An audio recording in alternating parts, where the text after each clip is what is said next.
With Warzone now over a week old, players are starting to learn more and more about the game, but there's definitely still that competitive edge for those that really know the game. That's the common story though. The players who experiment around and play a boatload at the very beginning, they'll often find things that work and what doesn't a little quicker than the vast majority of players. And so they'll have these few pro tips, if you will, that can give them just enough of an edge in game, whether it be mental to outwit their opponents or something that will just downright help them in a gunfight. Today, I want to discuss with you 13 pro tips that the best players probably don't want you to know. And so this will hopefully allow you to close that gap a little bit competitively, give you a little bit better of a chance to win some more games, and hopefully overall allow you to improve a little further. That said, as we go along, share your best tip down there in the comment section down below if you're willing. If you've got anything you think is worth noting, and as well, do be sure to hit that subscribe button. You guys have been killing it with the support on the Warzone content like these tips videos. So firstly, can't thank you guys enough, but if you guys want to stay tuned for more on a daily basis, make sure you hit the subscribe button to stay in the loop. That said, let's jump into it. Firstly, let's talk about shifting the meta a little bit. This is something that we've talked about a couple of times here on the channel, the best weapons to use, the best loadouts to use. You can check those out here on the channel, but what if you shift your thinking of play? What if you, instead of going for the most powerful weapons,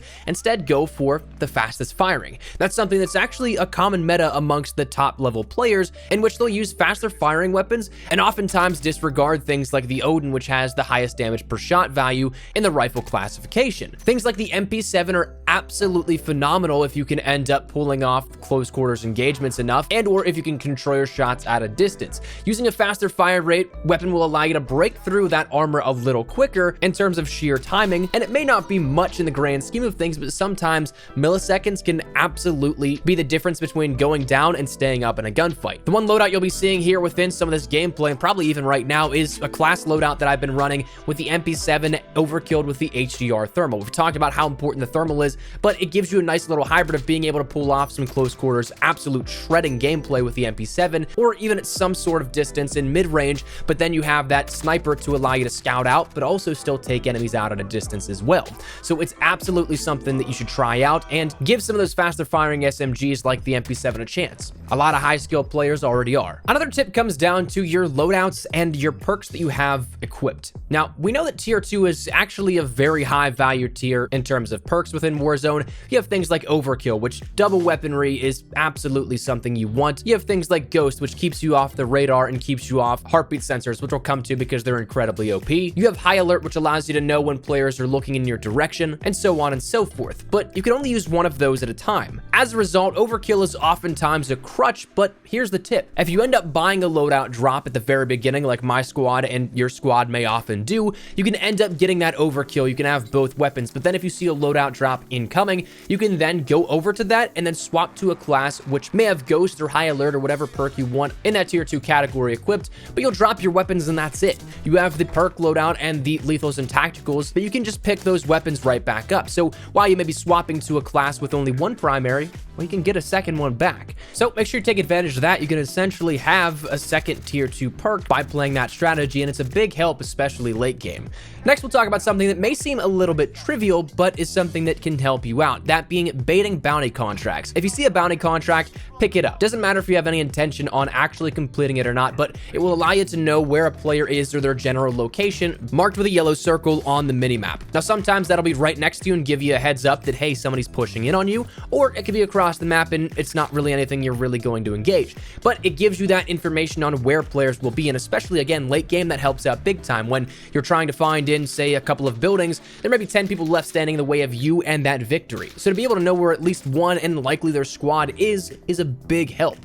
And not to mention, a lot of the times, even if you don't go for those bounty contracts, they can still get poached and you end up getting some partial credit and some money credited to you in game. Next, in engagements, always make sure that you at least check to see if somebody is self-reviving or just finish off kills entirely. Oftentimes, yes, it is smart not to finish immediately if you know there is another player right around you, because by the time that you go over and try and finish a player, they could be locked on you and shoot you while you're trying to shoot their downed teammate. But it's often incredibly important to have that heads up of, hey, I don't see anybody else, but I didn't get the wipe on that, so somebody could have a self-revive, which in the clip you're seeing right now is a perfect example as to why you check. I got sweet revenge on a guy that almost wiped me, but he didn't check to see if I had self-revive, and I wish I had our Discord audio in game, because Courier Ink Slasher was just saying, oh, he doesn't know.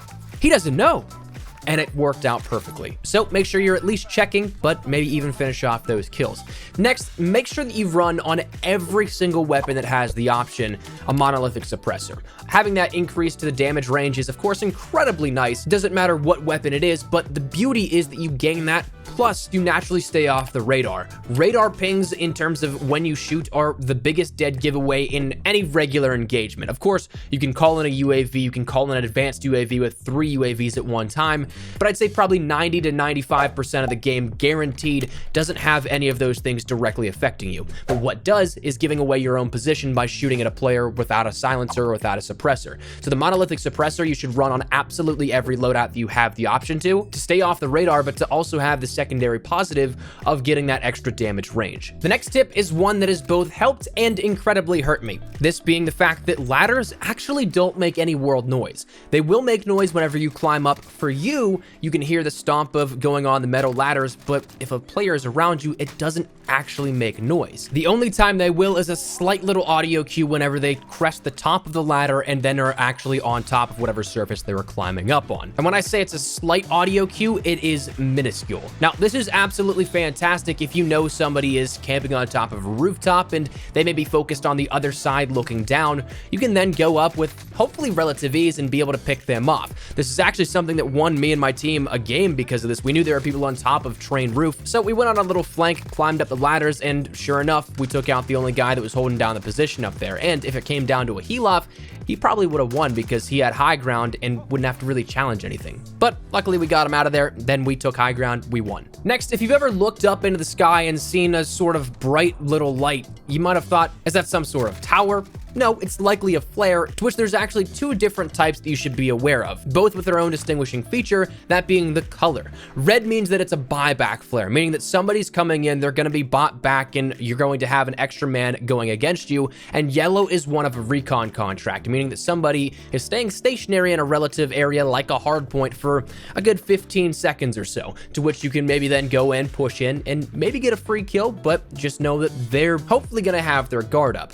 But again, 2 differences: red being buyback, another guy's coming back; yellow meaning somebody's just staying stationary right in that area trying to complete a contract. One tip also that I don't see many people really talking about, and is one that you may not know, is that of fully loaded in your loadouts. This is something that will give you full ammo once you pick it up out of a loadout drop, and this is absolutely fantastic if you need to, say, drop back in after winning your redeploy from the gulag or just being bought back from a teammate. Whenever you drop in with that, you drop in with basically nothing, just the ammo in your pistol and sometimes some cash on you. But if that happens late game, there's not going to be a lot of places that are looted, and if you want to go venture off and try and loot something, it becomes incredibly dangerous because you don't know where a team is and you only have a pistol, more than likely. But if you drop on a loadout drop and you have fully loaded equipped, you get all that ammo back. So it's a huge helper, especially in that scenario, but is something you should definitely consider. Next, the heartbeat sensor is incredibly overpowered. We're not going to talk about this one too long because we've talked about it a couple of times here on the channel already, but it will showcase upwards of 40 meters out to any player that doesn't have Ghost on, meaning that you will know exactly where players can be. You can get ready for engagements and take them on before the other players even knew they had a chance. That and smokes are my 2 favorite things to run within Warzone, but I often get away without having to use it because somebody in my squad does, but it's incredibly overpowered. Next, a rarer one that you won't really find all that often, or at least I haven't, maybe I'm just not looking in the right spots, but stopping power rounds are something that you absolutely want to pick up and take advantage of when you end up finding them. The nice part is that you can actually pick it up, it'll drop your current field upgrade, but you can equip these stopping power rounds immediately, put that magazine in your weapon, and then pick back up that field upgrade you had before. But stopping power rounds act exactly as they do in MP, giving you that extra damage and that extra punch in a gunfight that could be ever so crucial. So definitely pick those up if you find them and equip them immediately so you can keep multiple field upgrades on your person. Next, let's talk about downing players and something that may happen if you don't get that kill or clean up the rest of the squad as quick as possible. If a player does get revived, you may not visually see it, but you will audibly hear it if you have a headset or your settings and audio to the proper levels on a TV or monitor or whatever you may play on. When an enemy gets revived, you'll hear this audio cue playing right now. So hopefully you can clean up those kills. You don't have to hear that, but if you do, just be aware that the player is picked back up and the odds of the gunfights may have been evened. So just be aware of that and keep a mental note of it. Another thing all the high-level players do is overuse the ping feature, definitely, rather than underuse it. It is such an incredible tool, especially when playing in a squad. You have that communication. Yes, it's fantastic. You can call out coordinates, but visually, you might see a notification marker way quicker than just trying to position yourself and look in a direction on your compass, then move down. You can ping directly enemies, you can ping buildings, you can ping things upwards of, I think, 400 meters or so, but you can still go further out if you mark it on your TAC map. So definitely utilize that ping feature. It is a fantastic tool to help you and communicate with your team.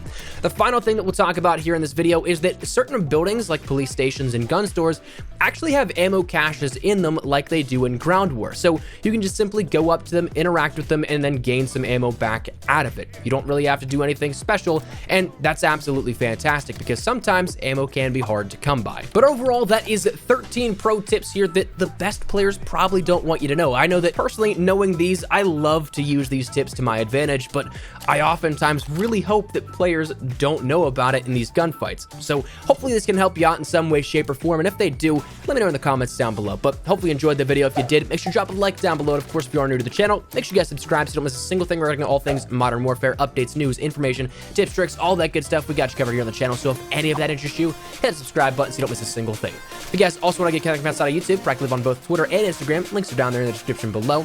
And all that said and out of the way, thank you guys all so much for watching. My name is Espresso. I'll see you guys later. Take care and peace.